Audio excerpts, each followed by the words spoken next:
Hello again, everyone. I am doing another category, which is moisturizers, which is a huge category about ingredients to avoid. And one of the things that I remind you is on the website, ingredients to avoid are there. And it tells you what all these ingredients do to help to harm you, inflame you. And so I encourage you in the vein of knowledge is power to look at that, because the reason I'm doing this is because there are a lot of products that are wildly expensive that are completely betraying your trust, inflaming you, harming you, increasing the toxicity. And so I'm going to go through some of the big categories. I'm going to speed through them because there's a lot of them. And these are some of the ones that, again, everybody, comes to me initially when they're using them and they don't understand why they're not better, why they're having skin challenges, etc. So let's start with a big one. Big in Asia, big in the US to a certain extent, SK2, okay? They call it Velvety Moisturizer to supercharge your skin for a youthful look. Full of parabens, shame on them, okay? And trust me, a lot of the people who trust them don't know any of this. And again, they get the celebrities to say they use them. They may or may not use them, but they buy their names to say that they use them. But understand what the ingredients that you're putting on your skin are. Parabens disrupt your hormones. The acrylates absorb it and inflame you. Vinyl. There's no reason for vinyls to be in any product except that they don't have therapeutic ingredients in there, and they make it more thicker, basically. The number one ingredient in that product is water, which it is for a lot of ingredients, in fairness. But then comes glycerin to make water and the oils hold together. It's also full of ammonium, so not something that you want to use. They also have a skin balancing essence, full of the parabens, and there's they have one ingredient which is supposedly therapeutic, but one ingredient does not make for therapeutic. And when you see an ingredient list that is full of 1 million ingredients, there's one molecule of something in there, and one molecule does not make for therapeutic. Never mind all the toxic and inflammatory ingredients that are harming and aging you that you're paying for. Then comes Shiseido, another one brand that people have trusted for years. It's full of dipropylene glycol. Again, propylene glycol, incredibly inflammatory. No reason for that to be in any product except that it's cheap. It's also got the metabisulfites in there, which if you have rosacea, or it just inflames you, and it would certainly exacerbate. Some people are allergic to it. It's full of nylon, the pegs, ether.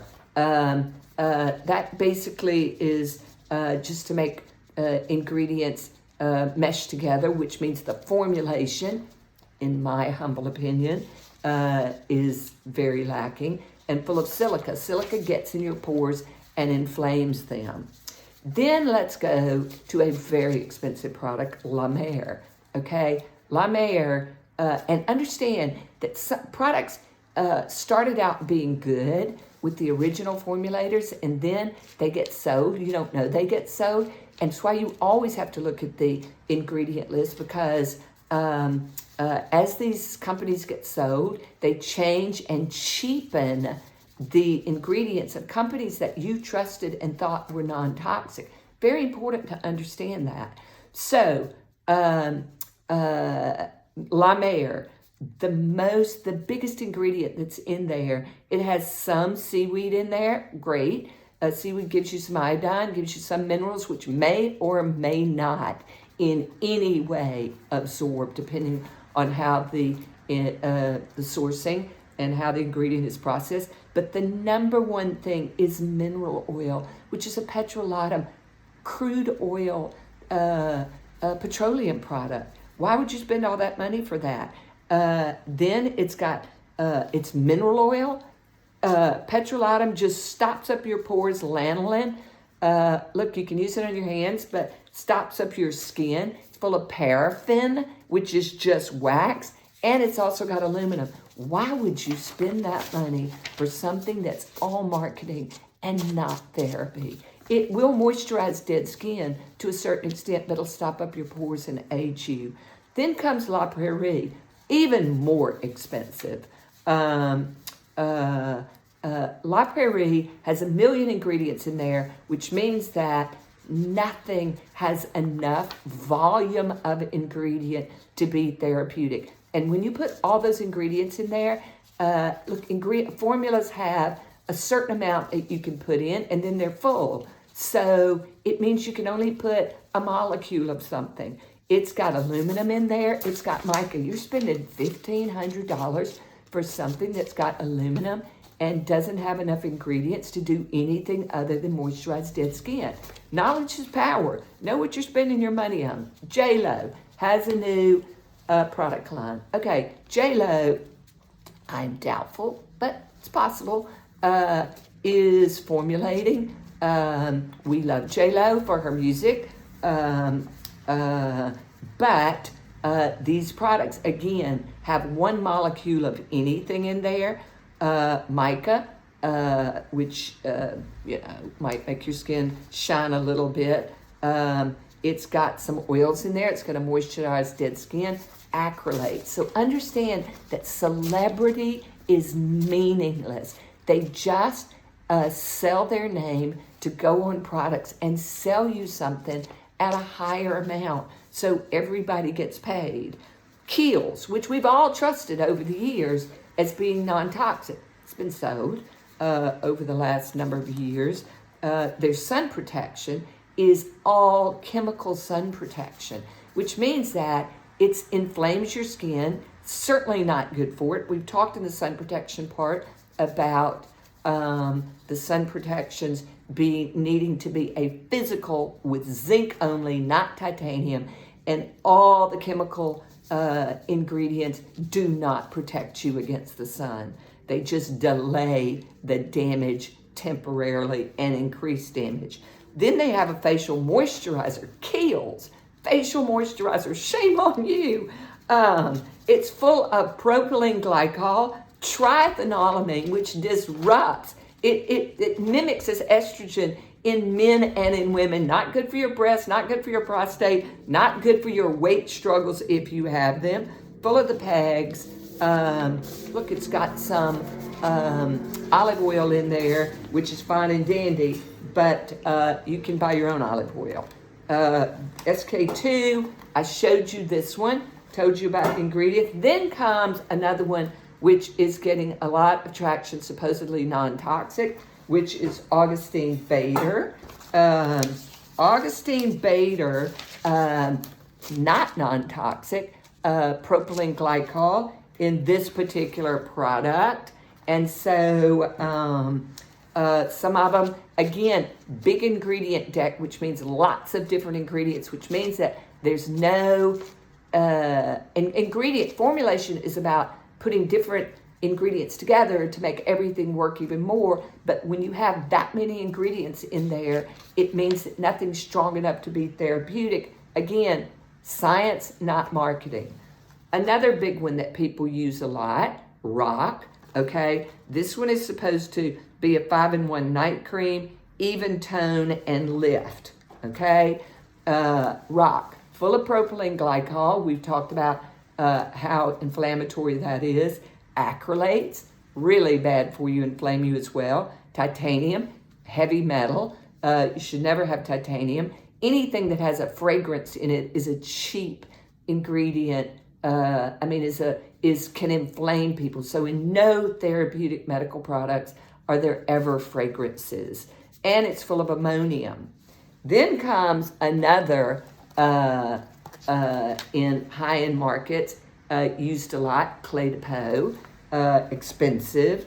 Clé de Peau is also full of dipropylene glycol, worse than propylene glycol, metabisulfite, which people have allergies and it inflames them, and anything that has retinol palmitate in there, very cheap ingredient, which has absolutely no therapy, but people think it has some retinol properties, but No, it does not.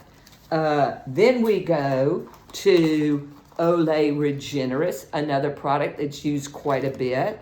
Micro Sculpting Cream, Moisturizer, full of aluminum, acrylates, parabens, titanium, and fragrance. So you should have learned by looking at these videos by now that none of those things are good for you. None of those things are in products that are therapeutic or healthy or non-toxic or not inflammatory.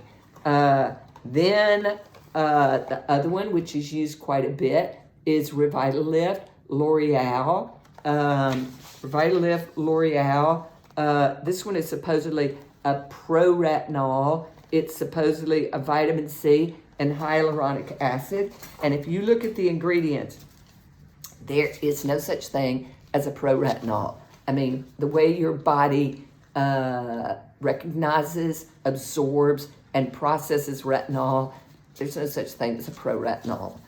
Great marketing, but betraying your trust. The other thing is it has no vitamin C in it, and supposedly it does. Now, it has one ingredient that's ascorbyl glucoside, and that anytime you put vitamin C in a liquid, it oxidizes, so it's useless. So there's no vitamin C in there that's going to be therapeutic. And there's no hyaluronic in there for all practical purposes. It's got aluminum, it's got the acrylates, it's got titanium, it's got fragrance, and it's got tin in there. Why does it have tin? Tin basically is a heavy metal of sorts. And then last but not least, because this offended me so horribly, is this is a baby ointment, which people use for diaper rash, etc. Aquaphor, shame on them. What is this? It's nothing but petrolatum, which is a petroleum product, crude oil, which you're putting on inflamed skin. Inflamed skin needs to be anti-inflamed. It does not need to have, it does not need to be sealed with moisture in there on where you're putting a diaper, etc. So it's only going to exacerbate the skin. So again, knowledge is power. Science, not marketing. And you need to understand what you're putting your trust in. And part of what I'm trying to do is educate you, because at the end of the day, I know from experience in dealing with people every day that you are looking for anti-aging, anti-inflammatory, getting rid of your skin challenges, slowing down the clock, and detoxifying. So that's what I'm trying to do and help you understand. Thank you so much. Hope this helps.